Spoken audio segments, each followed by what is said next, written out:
Audio Jungle.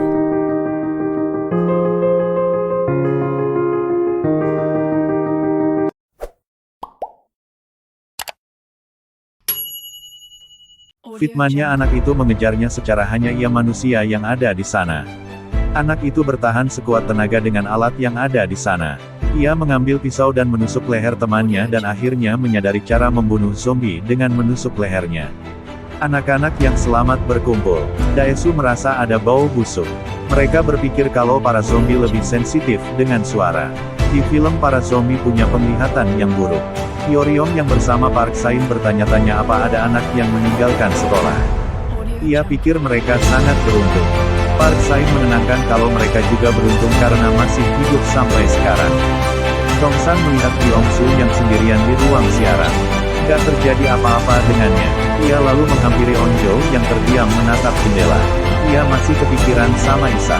Chongsan berusaha untuk menghibur kalau seenggaknya Onjo memegang tangannya sampai akhir. Ayahnya atau orang lain akan menyelamatkan mereka. Restorannya orang tua Chongsan hari ini buka. Ibu sengaja memasang wajah Chongsan di depan. Setelah memasang papan nama ayah pergi ke kantor kecamatan untuk menyerahkan berkas. Ibu masuk ke restoran. Di TV ditayangkan berita tentang kekacauan yang terjadi di SMA Hyosan. Ibu khawatir dan nelpon sekolah. Di kantor guru semua orang sudah berubah jadi zombie. Gak bisa hanya diam saja, ibu pergi naik motor ke sekolah Chongsan. Ayah Onjo dapat telepon dari atasan tentang virus tersebut dan gimana cara penyebarannya. Ia lalu melihat rekannya yang kena gigit. Gak lama kemudian rekan ayah mengalami perdarahan hingga akhirnya gak sadarkan diri. Gak lama ia menjadi zombie dan menyerang rekannya. Ayah mendekat dan mengikat rekannya yang sudah jadi zombie. Di jalan makin banyak orang yang berubah menjadi zombie. Polisi memblok jalan. Ibu ingin melewati mereka untuk sampai di sekolah Chongsan tapi gak diizinkan dan disuruh untuk mengungsi.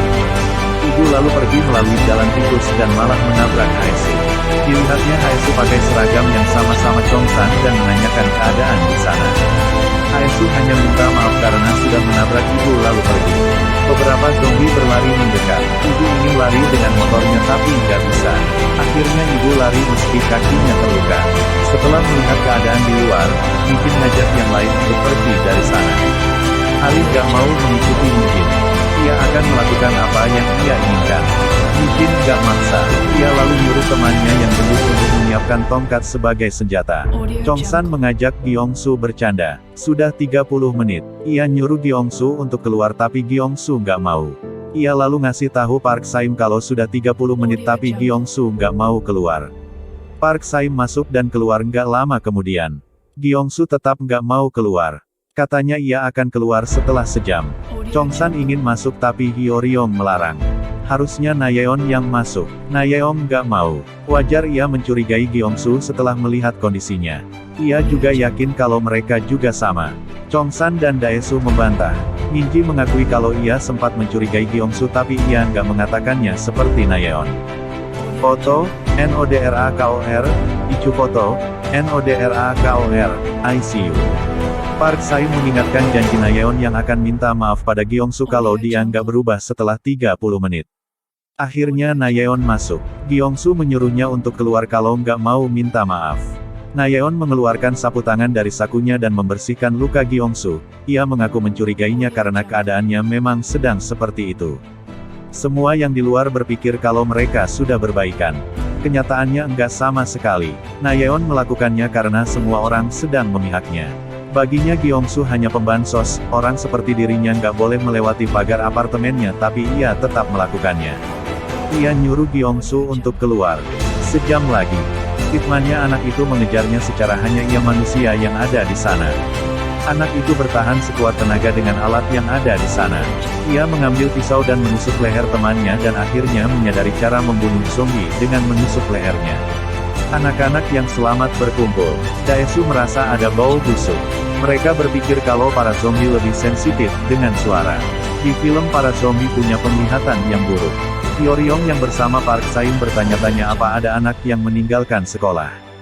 Ia pikir mereka sangat beruntung. Park Saim menenangkan kalau mereka juga beruntung karena masih hidup sampai sekarang. Chongsan melihat Gyeongsu yang sendirian di ruang siaran.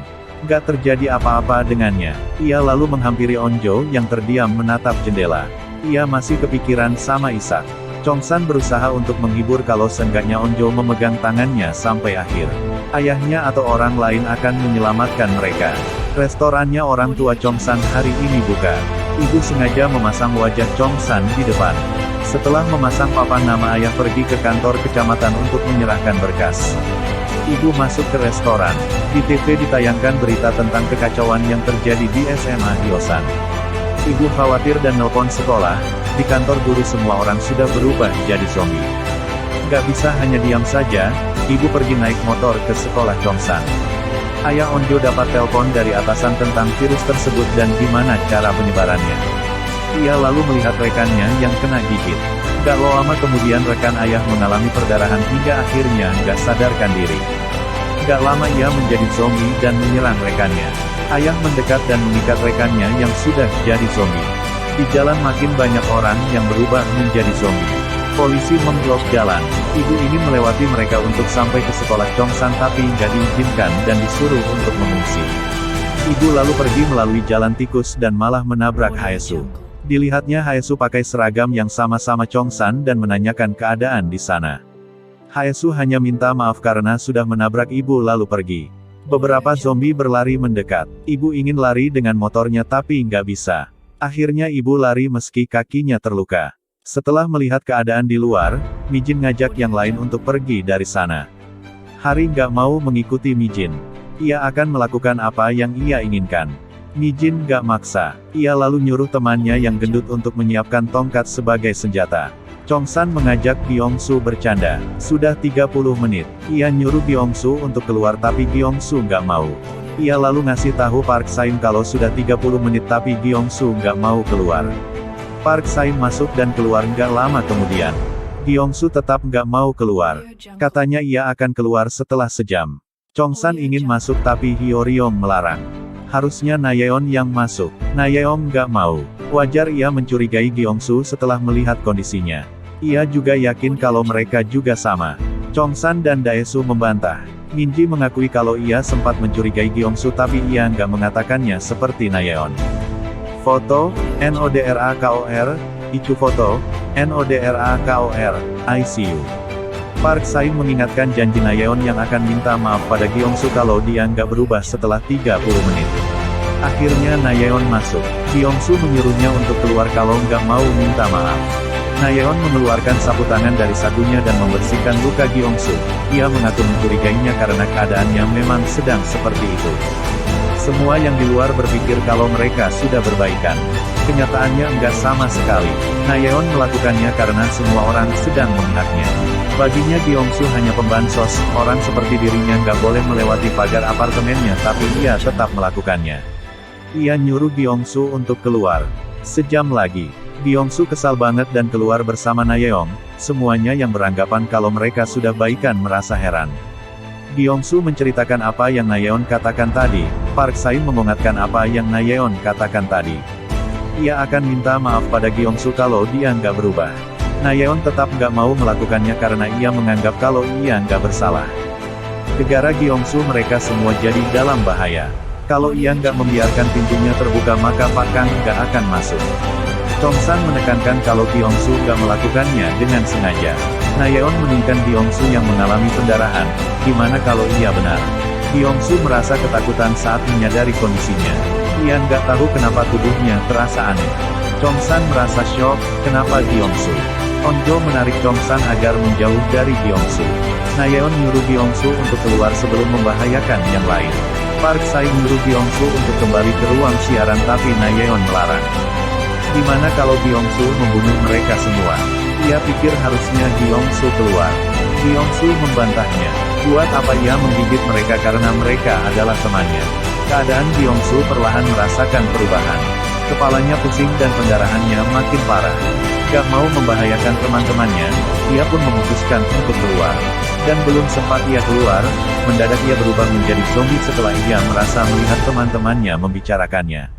Semuanya ketakutan. Apalagi Byung-su mencoba untuk mendekat dan menyerang mereka.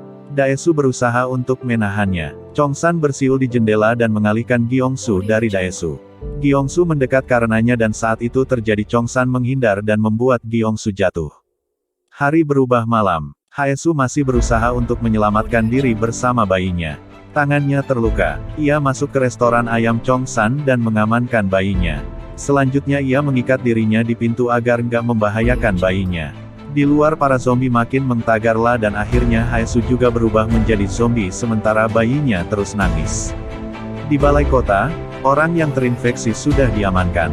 Mereka diikat di kursi dan mulutnya juga. Ayah menjelaskan ke Bu Park kalau bantuan akan segera datang.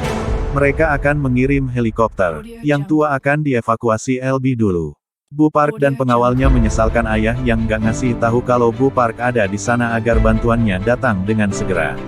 Selanjutnya ayah nelpon wali kelasnya Onjo tapi nggak dijawab. Daesu amat menyesalkan apa yang terjadi pada Gyeongsu secara dia anak yang baik, mendadak Banjang bilang kalau Nayeon pelakunya. Ia yang membuat Gyeongsu jadi zombie. Nayeon membantah dan pura-pura nggak tahu. Akhirnya Banjang membongkar apa yang Nayeon lakukan. Ia menyeka darah di sana dengan sapu tangannya lalu menggunakannya untuk menyeka luka Gyeongsu. Secara semua orang melihat kalau Gyeongsu awalnya nggak apa-apa sebelum menemui Nayeon. Kalau apa yang Banjang katakan benar artinya Nayeon sudah membunuh Gyeongsu. Nayeon membantahnya. Gyeongsu nggak mati. Ia menunjukkan kalau setelah jat tadi Gyeongsu masih hidup. Ia hanya berubah. Nayeon membantahnya. Banjang lalu mengambil paksa sapu tangan Nayeon dan menantangnya untuk menyeka lukanya pakai sapu tangan itu. Nayeon mengambilnya dan mau melakukannya tapi Park Sae menahan. Nayeon menatap mereka yang menatapnya tajam. Dia nangis karena nggak punya teman. Nggak mau makin disalahkan, ia pun keluar. Park Sae menatap semua muridnya dan berpesan kalau mereka nggak boleh mati dan nggak boleh membiarkan orang lain mati. Kalau mereka membuat orang lain mati maka bertahan hidup nggak akan ada artinya. Tanpa ragu Sain keluar. Ia mencari Nayeon dan menariknya dari kejaran para zombie.